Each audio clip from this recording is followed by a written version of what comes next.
Susanna Wesley గురించి చూసినట్లయితే ఎంతో గొప్ప గొప్ప దైవజనుల్ని తను లేపింది.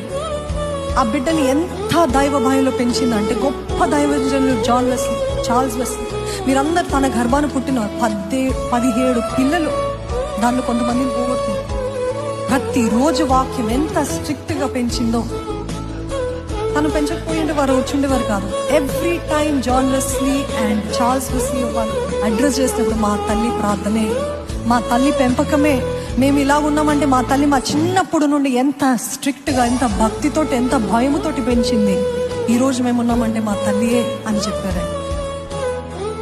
So she not only motivated but she also went ahead. ఇదిగో నేను మోటివేట్ చేయడమే కాదు, ప్రోత్సహించడమే కాదు, నేను వస్తా, మీరు యుద్ధం ఆడుతుంటే నేను వెనకాల ఉండి ప్రార్థన చేస్తా. She did not fight. తన దగ్గర ఆయుధాలు లేవు, తను న్యాయాధిపతి, బట్ షీ స్టేడ్ బ్యాక్. వెనకాల నుండి ప్రార్థన చేసింది. ప్రతి తల్లి చేయాల్సింది కూడా అది.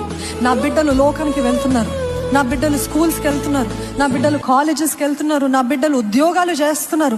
ఈ లోకం ఎంతో భయంకరంగా చీకటి పాపముతోటి, ఎక్కడ పక్కనే ఉంటది పాపము, చేతిలోనే ఉంది పాపము. ఒక తల్లి ఒక తండ్రి ఏం చేయాలంటే వెనకాల ఉండి ప్రార్థన చేయాలి. ఇదిగో ప్రభువా, వారి లోకానికి